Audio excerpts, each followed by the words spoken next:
ಇವತ್ತು ಹೊಂದಾಣಿಕೆ ಮಾಡ್ಕೊಂಡಿದ್ದಿಂದಲೇ ಸದನ ನಡೀತಾ ಇಲ್ಲ.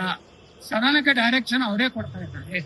ನಾವು ಧರಣಿ ಕೂಗ್ತೀವಿ, ನೀವೆಲ್ಲ ಬಿಲ್ ಪಾಸ್ ಮಾಡ್ತೀವಿ, ನೀವು ಹಂಬಿ ಚುಪ್ ತುಂಬಿ ಚುಪ್ ನಡೆದ್ರೆ.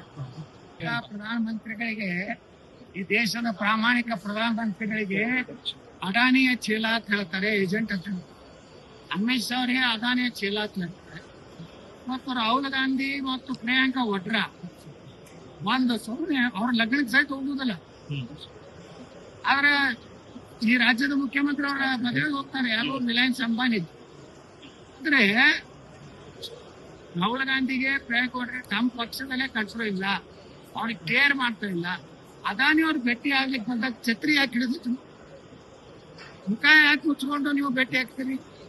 ನಿಮ್ಗೆ ದಮ್ಮು ತಾಕತ್ತಿಲ್ಲ ಏನಾದ್ರು ತೆಗೆದ್ರೆ ಅವರು ಅದಾನಿ ಹೊರಗೆ ಬರುವುದೆಲ್ಲ ಎಲ್ಲ ಮಾಧ್ಯಮಗಳಲ್ಲಿ ಕೃಷಿ ಮಾಧ್ಯಮ ಬಂದಿದೆ. ಒಂದು ಛತ್ರಿ ಹಿಡಿದ್ರಿಂದ ಏನ್ ಲಾಭ? ಏನಾದ್ರು ಛತ್ರಿ ಬುಲೆಟ್ ಪ್ರೂಫ್ ಅಥವಾ ಅಲ್ಲಿ ಯಾರಾದ್ರೂ ಗುಂಡು ಹಾಕ್ಲಿಕ್ಕೆ ಬರೋದಿಲ್ಲ ಅದಾನಿಗೆ. ಈ ರೀತಿ ನಿನ್ನೆ ಅದು ಎಲ್ಲ ಇವು ಚರ್ಚೆ ಆಗ್ಬೇಕಾಗಿತ್ತು ವಿಧಾನಸಭೆ. ದುರ್ದೈವ ಇವರು ಸಹ ನಾವು ಅಹೋರಾತ್ರಿ ಧರಣಿ ಮಾಡ್ತೀನಿ ಅಂದ್ರು. ಈಗ 3 ಗಂಟೆಗೆ ಸದನ ಕರೀತಾರೆ, ಬಿಲ್ ಎಲ್ಲ ಪಾಸ್ ಆಗ್ಯಾವ. ನನಗೆ ಅನಿಸ್ತಾ ಇದೆ ಇವತ್ತೇ ಅರ್ಜೆಂಟ್. ನಾವು ಎದಕ್ಕೆ ಸಾಥ್ ಕೊಡ್ಬೇಕು? ನಾವು ಚರ್ಚೆ ಮಾಡ್ಬೇಕು. ನಾವು ಚರ್ಚೆ ಮಾಡಕ್ ಬಂದಿವಿ.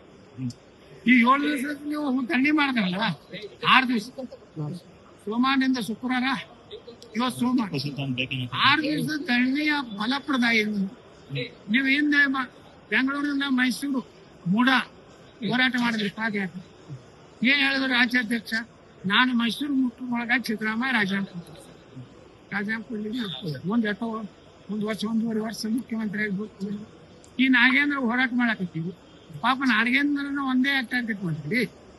ನಾಗೇಂದ್ರ ಈಗಾಗಲೇ ನಾವು ಏನು ಹೈಕೋರ್ಟ್ ನಲ್ಲಿ CBI ತನಿಖೆಗೆ ರಮೇಶ್ ಜಾರಕಿಹೊಳಿ, ನಾನು, ಕುಮಾರ್ ಮಂಗಾರಪ್ಪ, ಅರವಿಂದ್ ಲಿಂಬಾವಳಿ ಎಲ್ಲರೂ ಕೂಡ ಹಾಕಿವಿ. ಈಗ ನಡೆದಿದೆ.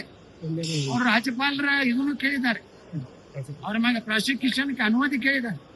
ಇಷ್ಟೆಲ್ಲ ಹಂತ ಆಗಿದೆ. ಈಗ ನಮ್ಮ ಟಾರ್ಗೆಟ್ ಇರುವುದು DK ಶಿವಕುಮಾರ್ ಅವ್ರ ಸರ್ಕಾರ. ಬರದ ಬಗ್ಗೆ ಚರ್ಚೆ ಇಲ್ಲ, ಯಾರಿಗೂ ಹಣ ಕೊಟ್ಟಿಲ್ಲ, ಅಭಿವೃದ್ಧಿಗೆ ಹಣ ಇಲ್ಲ, ನೀರಾವರಿಗೆ ಯೋಜನೆಗಳಿಗೆಲ್ಲ ಸ್ಥಗಿತ ಆಗ್ಯಾವ, ಕಾಂಟ್ರಾಕ್ಟರ್ಗಳು ಉರುಳಾಕ್ ಹೋಗ್ತಾ ಇದ್ದಾರೆ. ಅದನ್ನ ಚರ್ಚೆ ಬಿಟ್ಟು ಬರೇ ನಾಗೇಂದ್ರ ಜಪ ಮಾಡ್ತಾರೆ. ಬಹುಶಃ ನಾಗಶೇಷನ ಹೊರಗೆ ಬಂದು ಆಶೀರ್ವಾದ ಮಾಡ್ತಿದ್ದ. ಅಷ್ಟು ನಾಗಶೇಷನ ಮಾಡಿ ಜಪ ಮಾಡಿದ್ದಾರೆ. ಆ ನಾಗೇಂದ್ರ ಅಲ್ಲೇ ಬಂದು ಕುಂಡಿರ್ತಾನೆ, ನಕ್ಕೋತ್ಕೊಂಡಿರ್ತಾರೆ. ಸುಮ್ಮನೆ ಇವರು ನಗ್ತಾರೆ ನೋಡಿ. ಧಿಕ್ಕಾರ ನಕ್ಕೋತ್ ಧಿಕ್ಕಾರ. ಸೀರಿಯಸ್ನೆಸ್ ಇದೆಯಾ?